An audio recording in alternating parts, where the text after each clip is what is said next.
అందరికీ నమస్తే అండి. వెల్కమ్ టు అభిరుచి వంటలు. ఈరోజు మనం ఎంతో టేస్టీ అయిన రవ్వ కేక్ని రెడీ చేసుకుందామండి.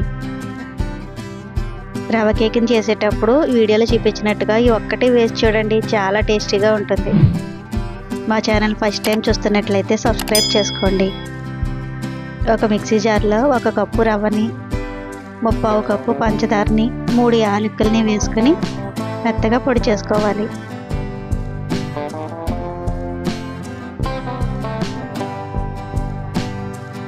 ఒక మిక్సింగ్ బౌల్ తీసుకుని దాని మీద స్టైనర్ని పెట్టుకోవాలి. ఇందులో మనం మిక్సీ ఆడిన రవ్వ, షుగర్ని కూడా వేసుకుని ఒకసారి జల్లించుకోవాలి. ఇలా జల్లించుకున్న తర్వాత దీన్ని ఒకసారి స్పూన్తో కలుపుకొని ఇందులో 2 టేబుల్ స్పూన్ల మైదాని యాడ్ చేసుకోవాలి. మైదా ప్లేస్లో మిల్క్ పౌడర్నైనా యాడ్ చేసుకోవచ్చండి. తీసుకున్నవన్నీ బాగా కలిపిన తర్వాత ఇందులో చిటికెడు సాల్ట్ని కూడా యాడ్ చేసుకోవాలి. ఇందులో 1/2 కప్పు పెరుగుని, 1/2 కప్పు ఆయిల్ని యాడ్ చేసుకోవాలి.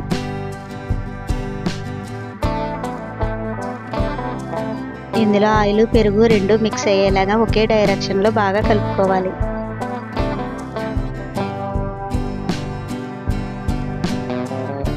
ఆయిల్ని, పెరుగుని బాగా కలిపిన తర్వాత ఇందులో పచ్చి కొబ్బరి పొడిని కానీ, ఎండు కొబ్బరి పొడిని కానీ 2 టేబుల్ స్పూన్స్ వేసుకుంటే చాలా టేస్టీగా ఉంటుందండి.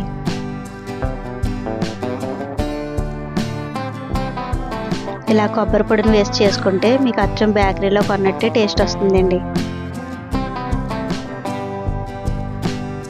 వేసుకున్న కొబ్బరి పొడి బాగా కలిసేలాగా కలుపుకోవాలి.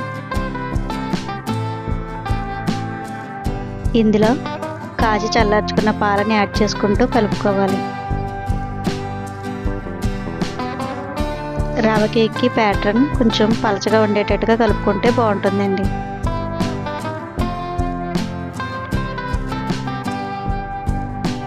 కేక్ ప్యాటర్న్ బాగా కలుపుకున్న తర్వాత ఇందులో 1 టేబుల్ స్పూన్ బేకింగ్ పౌడర్ని, 1/2 టేబుల్ స్పూన్ బేకింగ్ సోడాని కూడా వేసుకొని మొత్తం మిక్స్ అయ్యేలాగా బాగా కలుపుకోవాలి. రవ్వ కేక్కి ప్యాటర్న్ లూజ్గా ఉంటేనే బాగుంటుందండి. మీకు అవసరం అనిపిస్తే పాలని యాడ్ చేసుకుని కలుపుకోవాలి. ఇలా కలుపుకున్న కేక్ ప్యాటర్న్ ఒక 10 నిమిషాల పాటు పక్కన పెట్టుకుందామండి.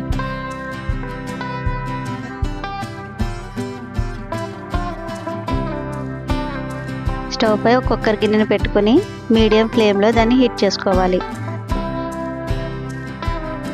కేక్ బేక్ చేయడానికి ఒక గిన్నెని తీసుకుని ఆయిల్ని అప్లై చేసి దాని మీద మైదా పిండిని చల్లుకోవాలి.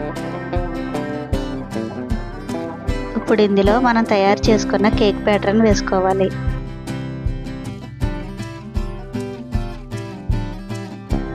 కేక్ ప్యాటర్న్ మొత్తం వేసిన తర్వాత గిన్నెను 3 టైమ్స్ ట్యాప్ చేసుకోవాలి.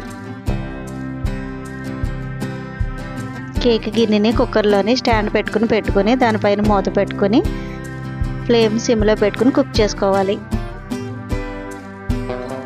మధ్య మధ్యలో చెక్ చేసుకుంటూ టూత్ పిక్ని గుచ్చినప్పుడు మనకి ఏమీ అంటుకోకుండా వచ్చేంత వరకు కేక్ని బేక్ చేసుకోవాలి. 40 నిమిషాల తర్వాత మనకి కేక్ పూర్తిగా బేక్ అయిందండి. దీన్ని ఇప్పుడు బయటకు తీసుకుని చల్లారనివ్వాలి. కేక్ పూర్తిగా చల్లారిన తర్వాత కేక్ అంచులను ఒకసారి చాక్తో రబ్ చేసుకుని బార్లించుకుని ప్లేట్లోకి తీసుకోవాలి.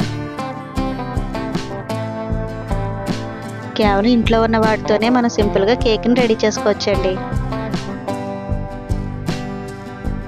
ఎంతో టేస్టీ అయిన మన రవ్వ కేక్ చూడండి ఎంత బాగా వచ్చిందో. మీరు తప్పకుండా ఈ విధంగా ట్రై చేసి చూడండి, అచ్చం బేకరీలో కొన్నట్టే వస్తుంది. మా వీడియో నచ్చితే లైక్ చేయండి, షేర్ చేయండి, సబ్స్క్రైబ్ చేసుకోండి. మీ అమూల్యమైన ఫీడ్బ్యాక్ని తెలియచేయండి.